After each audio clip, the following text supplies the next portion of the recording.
Hello everyone, welcome to Eternal Deck Techs. My name is Pojo, and today we're going to be showing off a combo deck, a deck based around Crown of Possibilities and Clockroaches.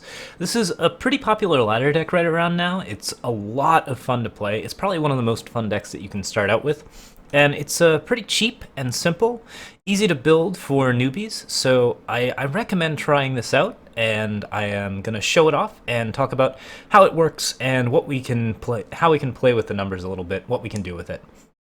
So this is the Clockroach deck, or one version of it. There are a lot of different ways that you can build it, but the key cards in this deck are Sandform, Second Sight, Crown of Possibilities, and Clockroach, and we're going to go down each of those in turn. So the basic idea behind this deck is that Crown of Possibilities is a relic that allows you to get an extra skill on any unit that you draw whenever you draw it. And if you play this down and you put it on other creatures, then your creatures get more and more powerful every time you draw them. So we look at ways specifically to redraw those creatures by putting them back on top of our deck with Second Sight, and by making duplicates of them with Sandform, which draws a copy of a unit in your hand. So these two cards together allow us to get a lot of value out of cards that are already in our hand whenever we have Crown of Possibilities down. And for the final kicker, we have Clockroaches, a card that builds on itself in order to increase its toughness and get additional skills, so that you eventually build this kind of super Clockroach that's going to completely win the game for you all on its own. And usually there will be one or two of these, but pretty much every time it's going to be something that's monstrous and terrifying and really, really scary. This creature tends to be a lot of fun with Crown of Possibilities. And the reason for that is that it has Echo. So the way Echo works is that whenever you draw the creature, you get an additional copy of it. And this has a very special interaction with Crown of Possibilities because, first off, it is a skill in and of itself. So that's one of the skills that Crown of Possibilities can put on it. So it's going to get some other skill, which is kind of nice. But the main thing about it is that when you draw a copy of Clockroach, the interaction with Crown of Possibilities works like this. First off, you draw the Clockroach, and the Clockroach gets an ability from Crown of Possibilities. Then it creates a copy of itself that already has the ability that's pasted on from Crown of Possibilities, but this copy is drawn as well, so it gets a second ability from Crown of Possibilities. If you put that on top of your deck, you get to draw that copy, add a skill to that, and then make another copy. And so on and so forth until you have something that has 7 or 8 skills easily, sometimes as many as the maximum of 15. And that isn't a hard maximum, mind you, that's just how many skills there are in set 1. The result is something that oftentimes has destiny and plays for free, something that usually has charge and double damage and is very capable of killing your opponent, something that can have killer and overwhelm and can destroy one of your opponent's creatures while also dealing a ton of damage to him, something that has lifesteal and gets you a bunch of health back, something that has quick draw and gets extra value out of trades. There are a lot of different things that you can put on these creatures that make them really, really powerful. And as a result, with Clockroaches also building up their own stats every time they're played, you have useful, relevant plays every single time. Now, when you don't get Crown of Possibilities, Clockroach can still win you the game, because if you are putting it on top of your deck with Second Sight and using Sandform to draw extra copies of it, those copies and the cards that you redraw are still getting echoes, which means that you're getting more and more Clockroaches than the 4 or 8 that you already have in your deck. The more Clockroaches you play, the bigger they get, until eventually you're playing extremely mana efficient or power efficient creatures that have very, very, very strong stats and are more than capable of rushing across the board. So the thing that is really, really good about this combo is the inevitability. Clockroaches tend to provide just an infinite resource or a near infinite resource of very, very, very large creatures, often with a ton of abilities off Crown of Possibilities, and they're very hard to deal with.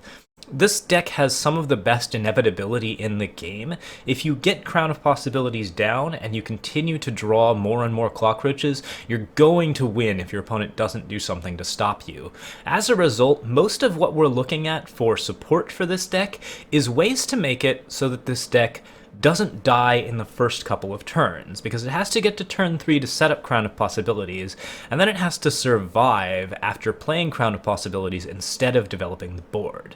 So we look at cards that are specifically going to allow us to block damage, to speed up our Clockroaches and our combo, and to just make it so that we get to that inevitable win faster. Okay, with that in mind, let's look at the rest of the cards on the list. First off, we have Initiate of the Sands. This card is a 1/1 that gives +1 maximum power. This card is really, really good with Crown decks because if you play it down and then play a blue power on the next turn, you get to play Crown on turn 2, and that's surprisingly relevant. It also helps you get to Clockroaches faster. It helps you stabilize your power a little bit without having to put a lot of power into the deck, which means that you have a better chance of drawing your combos. But overall, it's just a pretty strong card for increasing your tempo, and that helps a lot here because the deck doesn't need as much in the late game due to the power of Clockroaches and Crown. We have Seek Power, of course. I recommend Seek Power for anyone who is running any kind of hybrid deck, unless you're running something very, very aggressive, in which case you might go for Diplomatic Seals. 4 Seek Power is almost a necessity in hybrid decks, and you should definitely consider adding it if you don't have it in your hybrid decks. Lightning Storm. This is a simple board clearer that gets rid of one of the biggest threats to Clockroaches, which is fast aggro decks. Lightning Storm isn't always going to be the card that you want it to be, but it definitely gets rid of tons of tokens, gets rid of lots of little creatures, and sometimes it allows you to make favorable trades with smaller creatures like the tiny Clockroaches. So Lightning Storm is super helpful in this deck. We've already talked about Sandform and how this card benefits you, but the copy with the +1/+1 getting extra Crown abilities is really, really nice, so it's definitely a keeper. Second Sight, draw 2 cards, then put a card from your hand on top. We've talked about this as well. This is a good way to recur cards for Crown of Possibilities, and it's a good way to recur cards with Echo, which gets you an extra copy of that Echo creature. Temple Scribe, a 1/1 that gives you 1 extra health and draw a card. This card can't really be undersold. It's extremely powerful. In addition to being essentially a free card, you get an extra card as soon as you play it and a little bit of health. It's also pretty good at chump blocking and managing aggressive decks while still allowing you to fix power and fix for whatever your combos are. It thins out your deck in a way that's really useful, and it gains you health while it's doing it. Temple Scribes are super valuable in a lot of yellow decks, and I really recommend them in most of them. The 2 time cost is a little bit restrictive in some hybrid decks, but it's usually worth it if you're in at least 2 colors. We have One of Decay. Decay is a simple targeted removal. You can go up to 2 of these depending on the meta. Generally, getting rid of a good relic or piece of equipment can help you out dramatically in certain games. So this is a good card to keep in mind whenever you're building a time deck. Push Onwards. This card helps you get to your combos, and it helps you cast them a little bit faster. It's not usually going to do a whole lot, but the reduced cost is actually really quite helpful when you are echoing multiple Clockroaches, because every single Clockroach is going to have that discount. In addition, it's a good way to get to your Crown of Possibilities, which is something that's fairly important for you. If you don't get to Crown of Possibilities, your deck is a lot weaker. You can still do some things with Clockroaches otherwise, but you have to try and make your combo, and as a result, Push Onwards is a very strong card for this. On that same front, we also have Wisdom of the Elders. That gets you a lot of card draw, thins out your deck some more, and yeah, once again helps you get to your combo. Scorpion Wasp is your defense against large creatures with weapons and aegises, and it's also a defense against anything just big, like anything in time, the ever-present Sandstorm Titan, anything that's just really trying to knock you down. Scorpion Wasp is something that you can put in front and block a lot of damage with. This card is a creature, which is very important. Cards like Temple Scribe and Scorpion Wasp are both really, really good in Crown Roach decks, because when you run Crown of Possibilities, any type of creature can become very, very scary, and Scorpion Wasp is no exception. This is also a card that you can Sandform to make sure that you have extra removal if you end up without a Crown of Possibilities in your hand. Okay, Cloudsnake Harrier. Now this card is actually a pretty core piece of a Crown Roach deck. In addition to having an ability that works very similar to Second Sight, it puts the card from your hand on top of your deck, it also reduces the cost of that card by 2. which means that the Clockroaches that you put on top of your deck with Cloudsnake Harrier cost 1 and then get extra skills from Crown of Possibility. That's really important, and it's a really good way to keep a hold of a lot of different cards. Now, Cloudsnake Harrier is also a pretty well-statted card. A 3/3 flying for 4 is really not all that bad. This card tends to get across for a decent amount of damage, tends to be a reasonable blocker for flyers, and it tends to be just something that you can actually put down and not feel bad about. Most of the time, if you don't have Clockroaches in hand or something with Echo, you don't want to put a card from your hand on top of your deck with it. But it is a May ability, so you don't have to do that if you don't want to. Alright, finally we have a 1-of Twin Brood Sauropod, and you can increase the number of Twin Brood Sauropods if you like. This card is a nice meaty body with Echo. It does a lot of the things that Clockroach is going to do, but it doesn't require any of the build-up. So having a little bit of an extra creature with Echo is pretty helpful, and this card can give you a lot of value even if you don't get to play Clockroaches. It's also important to have an alternate win condition in case something like Rain of Frogs happens, where you lose all of your Clockroaches to some unexpected event, or if you just don't draw Clockroaches. So having more creatures with Echo is super relevant, and that's something that we're definitely going to consider. Yeah. So this is the standard Clockroach list, or it's something very close to it. There are a lot of different ways that you can build this deck. And we're going to play a version of this deck that we've constructed ourselves. That's a 3-color version, just designed to have a little bit more fun with this idea. So let's go ahead and switch back and take a look at that list. All right, so this is a red version of Clockroaches. As you can see, we've taken out some of the yellow cards, specifically Temple Student, and we've reduced the number of Scorpion Wasps just a little bit, but there's other ways that you can make space too. We have Amber Acolyte added in for just a little bit of extra Seek. We can increase the number of these depending on how we're doing on Seek, but with Seek power in here and a decent amount of seats, I'm not too worried. I only need to make 1 red early on, and then we have double red cards later in the game that we really, really want to hit. So the idea behind this one is to take advantage of another creature that is not Clockroach, and that is World Pyre Pheonix. World Pyre Pheonix is a card that when it gets killed, you draw it from the void, it gets +2/+2, and its cost is increased by 2. And this is really important because of that keyword right there, draw. If World Pyre Pheonix is drawn from the void, it actually triggers Crown of Possibilities, which means that every time you kill World Pyre Pheonix, it comes back not only stronger, but with more text. And the idea behind this is we want to build a really large creature that's a ridiculous amount of fun, and so this is the super fun version of this deck, right? So World Pyre Pheonix, if it gets of the 15 skills, Crown of Possibilities can give, in particular, 1 that is very, very important, and one of the reasons why Crown of Possibilities is such a powerful, powerful relic. And that is the ability Destiny, which no creature in the game, no unit in the game, currently has as a natural ability. Destiny reads, when you draw this creature, you play it out for free, and then you draw a new card.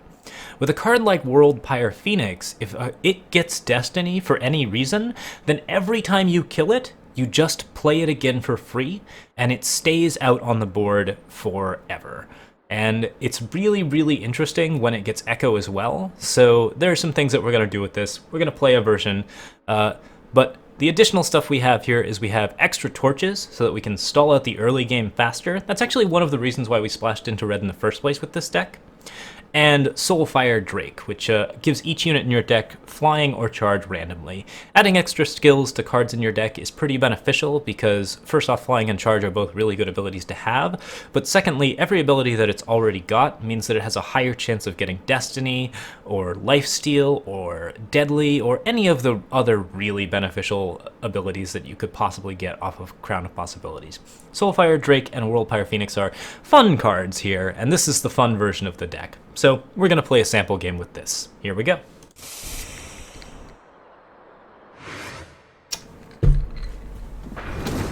I think I'm okay with passing that back. This looks fine. Nothing too special about it.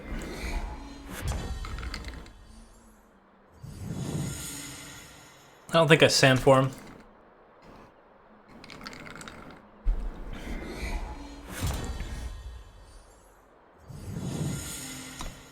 Ah, my opponent's playing Control. I have a very good matchup against Control.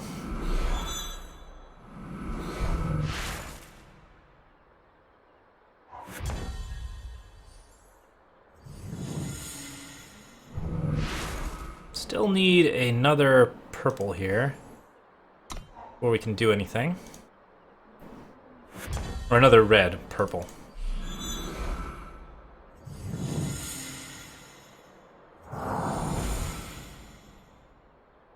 Quick draw. Not quite what we're after.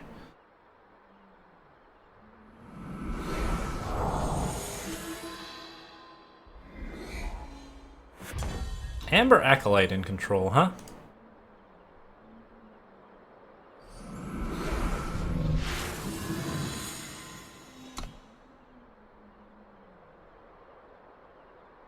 I'd really like to make World Pyre Pheonix better, but I still need that second red so I can actually play it.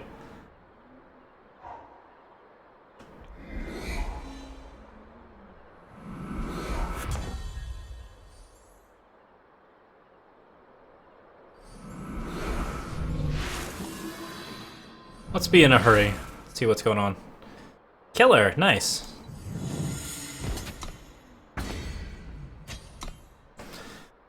Still not what we're after. Gotta get the red.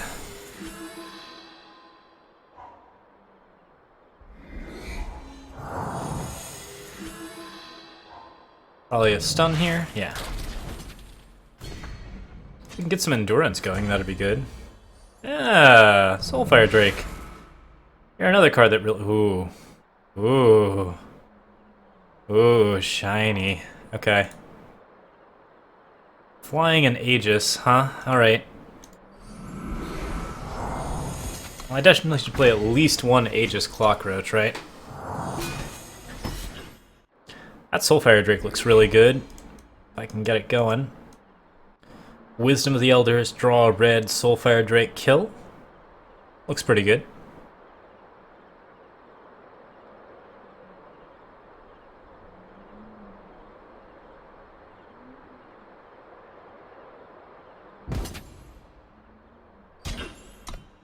I think I'm fine with protecting as much of my health as I can.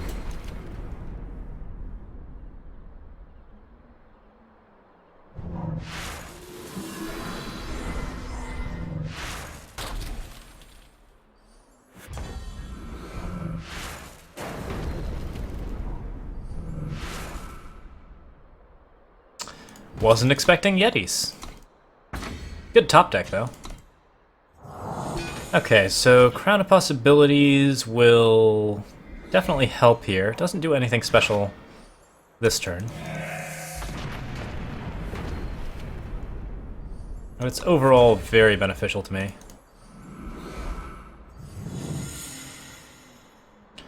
I think since the World Pyre Pheonixes have Echo, we don't need to worry too much about them.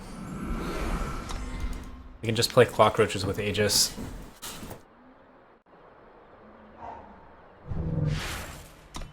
Still, this lack of double red is really hurting. We can actually play a World Pyre Pheonix, then, like, that's all she wrote. That's amazing.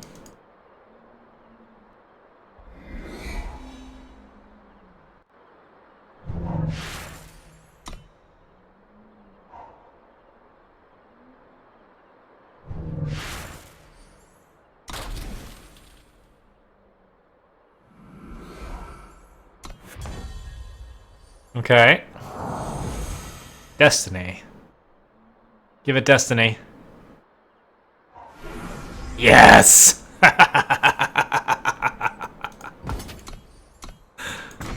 So, how this works now is any way that he kills that, I just get 2 copies back. And they're even worse than before.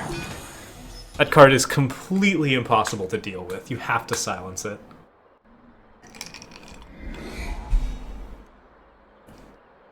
There's just no way. Kill it with fire. Kill it with fire. Come on, kill it with something. Oh my gosh, Harsh Rule. Do it. This is my favorite thing. Does it have endurance? Doesn't have endurance. It needs endurance.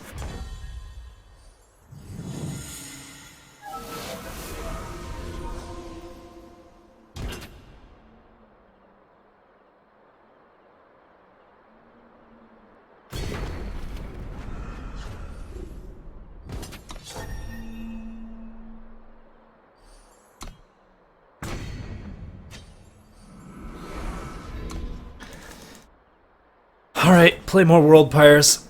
Win more worlds.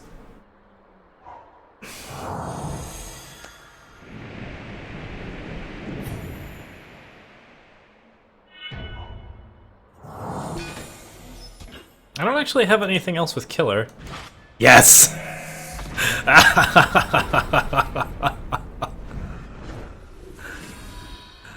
So we redraw 2 copies. They both have Destiny. I draw some cards.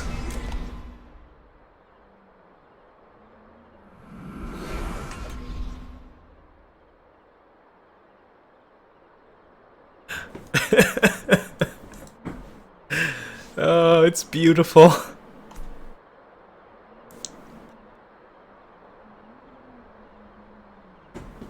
I'm pretty happy. So the way it works, Sakuragi, is the World Pyre Pheonix has Destiny, right? So when it goes into my void, I draw it from my void, and then Crown of Possibilities triggers on it, it gets a bunch of bonuses. Destiny triggers on it, it plays out onto the field. And because Echo triggers, it copies, and I draw 2 cards. Anyways. Let's murder everything.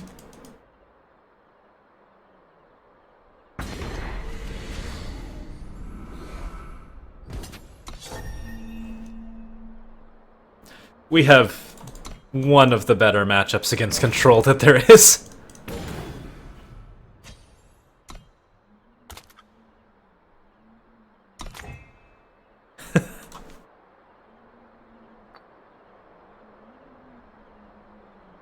World Pyre Pheonix is the single best card in the world to give Crown of Possibilities to. That's why we made this deck.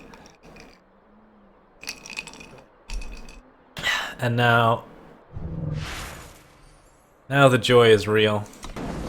Wait, why are you channeling that?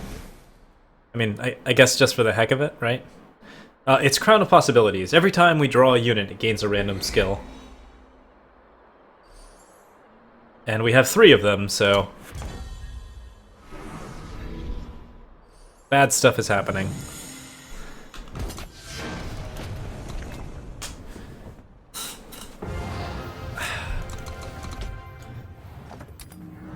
Oh my goodness, that deck is fun. That's it for today. This is one last variation of the deck. It is a Hero of the People version, and Hero of the People, of course, gets +1/+1 for every skill that it gets, so giving it skills with Crown of Possibilities is a really interesting way to sort of leverage that particular set of skills. This also allows you to get access to Harsh Rule. Some cards like Vanquish or other things like that are also quite good here. And yeah, it's just one other interesting way that you can play around with Crown of Possibilities. So I hope you guys have fun with this deck. Let me know how I did in the comments, and feel free to like or subscribe. Thank you so much. Happy gaming to you all. Cheers.